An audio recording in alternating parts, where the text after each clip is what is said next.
ధ్యానం అంటే భగవంతుని సన్నిధానంలో ఉండటం. ఒక చిత్తరువునో ఒక రూపాన్నో ఊహించుకుంటూ ఉండటమో తదేకంగా చూస్తూ ఉండటమో కాదు. ఆయన దివ్య సన్నిధానంలో మన ఉనికిని గ్రహించాలి.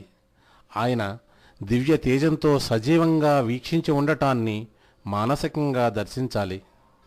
అందునిమిత్తం ముందు ఆ భగవంతుని మహిమను మొదటి 5 మంత్రాలు తెలుపుతున్నాయి. సహస్రశీర్షం దేవం విశ్వాక్షం విశ్వశంభువం విశ్వన్నారాయణం దేవమక్షరం పరమం పదం.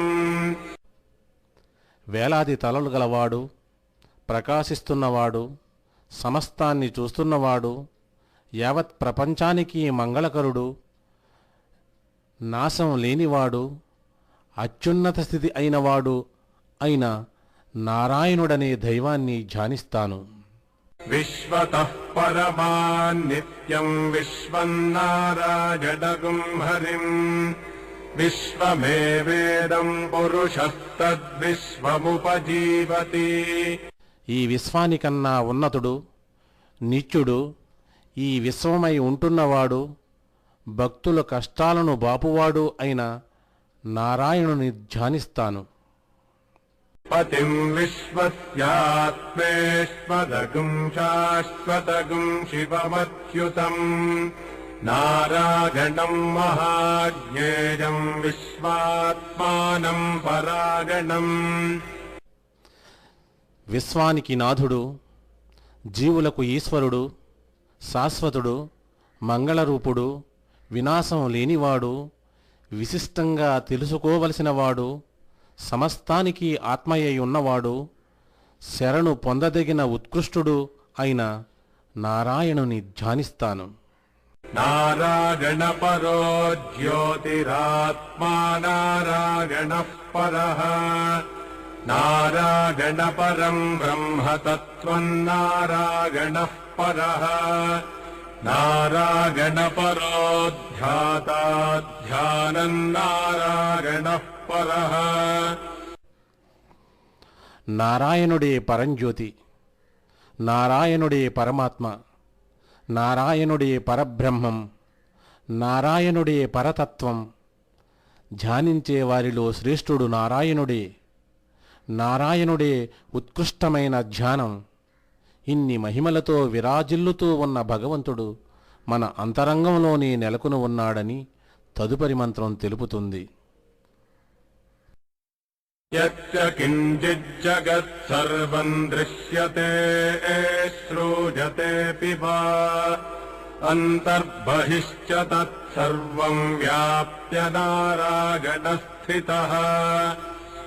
ఈ ప్రపంచం అంతటా కనిపిస్తూ ఉన్నది ఏదైనా, వినిపిస్తూ ఉన్నది ఏదైనా, వాటన్నిటా లోపల వెలుపల పరివ్యాపించి నారాయణుడే నెలకొని ఉంటున్నాడు. ఇది ధ్యానం తదుపరి మెట్టు. మొదట మనస్సు సర్వవ్యాపి అయిన భగవంతుని స్మరించటంలో నిమగ్నం అయింది. ఇప్పుడు దాని పరిధి సంకోచింపబడింది. వ్యాపితమైన మనస్సు మనలో ఒకటిగా కలిసిపోయింది. ధ్యానం తుదిమెట్టుగా మనస్సు హృదయసీమలో కేంద్రీకృతం కావటం గురించి ఈ మంత్రం తెలియజేస్తున్నది. అనంతమవ్యయం కవిగుం సముద్రేంతం విశ్వశంభువం పద్మకోశ ప్రతీకాశగం హృదయం చాప్యధోముఖం.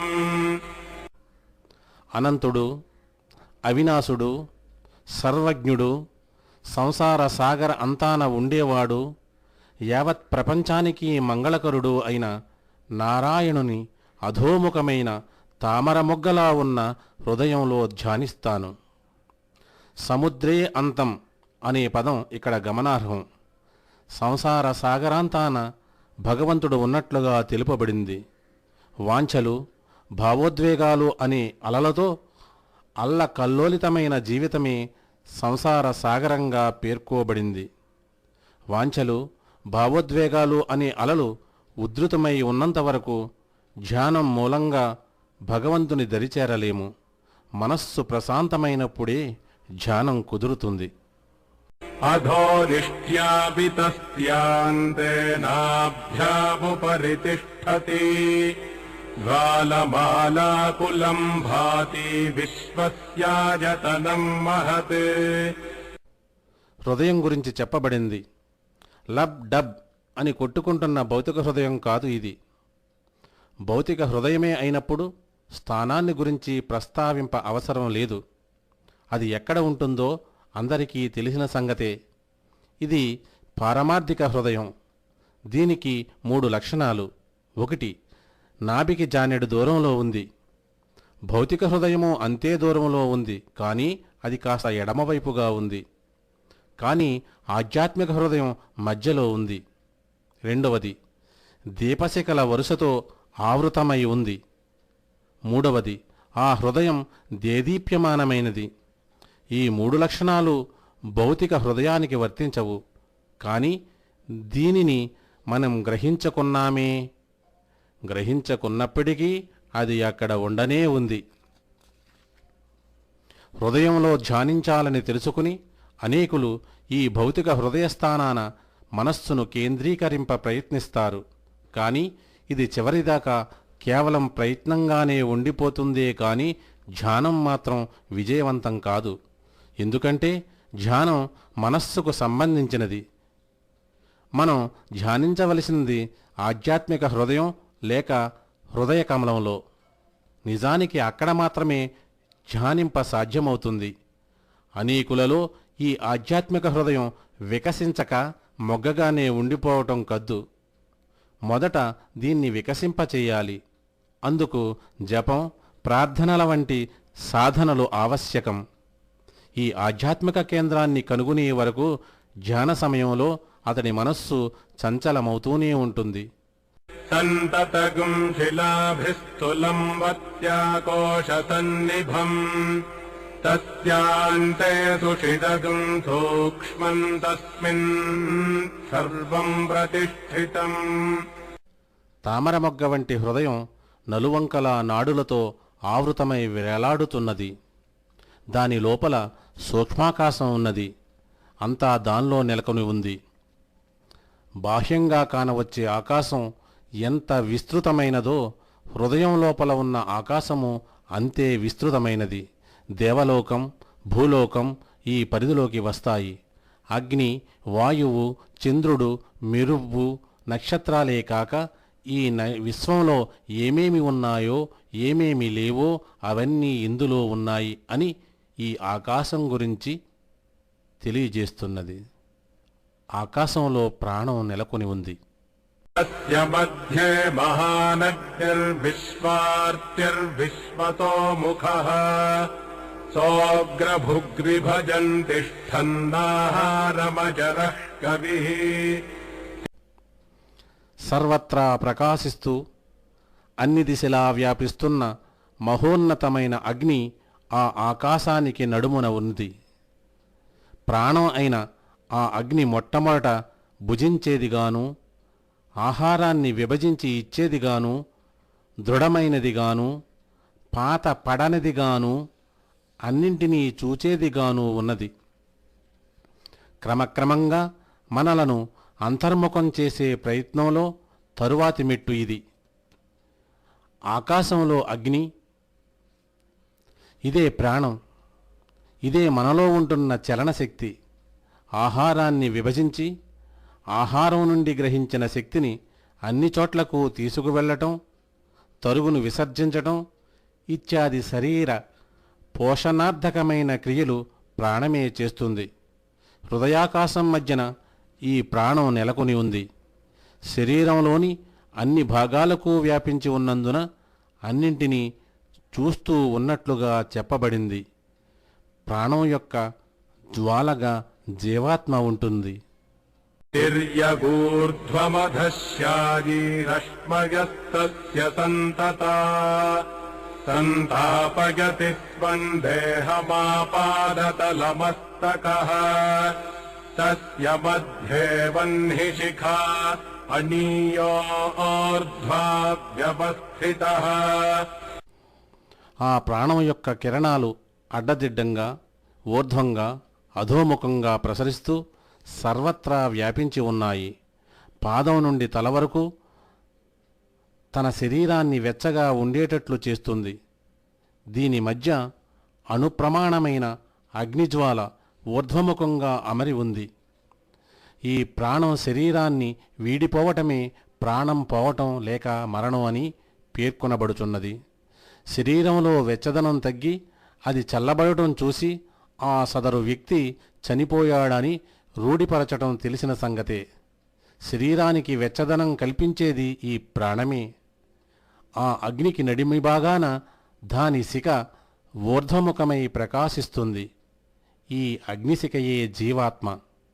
నీలతో యదమధ్యస్థాద్విద్యుల్లేఖే బభాస్వరా నీవారశూకవత్సన్నిపీతాభాస్వత్యనూపమా.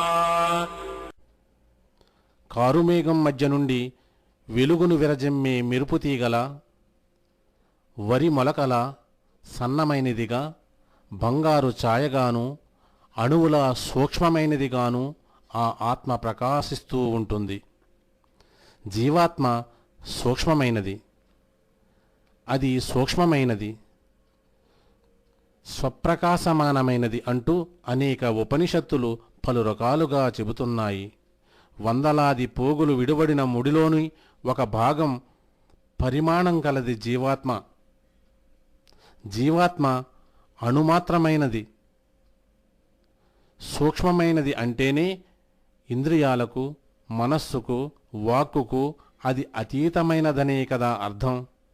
అలాంటి ఒక దానిని వివరించే ఋషుల ప్రయత్నాలే ఇవన్నీ. తస్యాశిఖాయా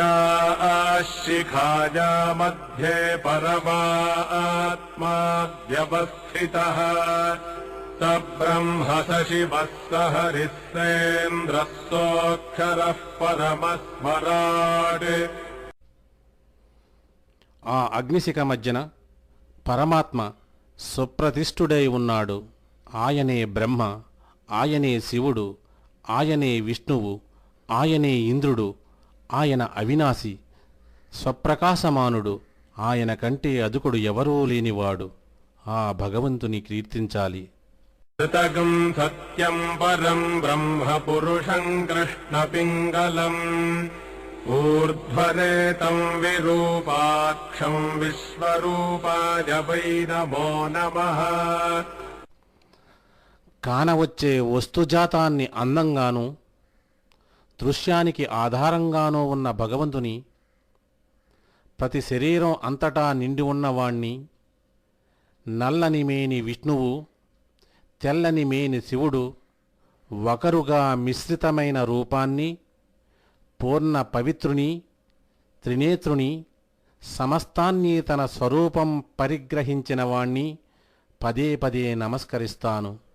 ఈ విధంగా మనలను అంతర్ముఖం చేసి భగవంతుని సన్నిధానానికి చేరుస్తుంది ఈ సూక్తం. ఆ పైన అవిచ్ఛిన్న ప్రేమతో ఆయన సాన్నిధ్యంలో గడపటమే నిజమైన ధ్యానం. నారాయణాయ విద్మహే వాసుదేవాయ ధీమహి తన్నో విష్ణుః ప్రచోదయాత్. నారాయణ్ణి తెలుసుకుందాం.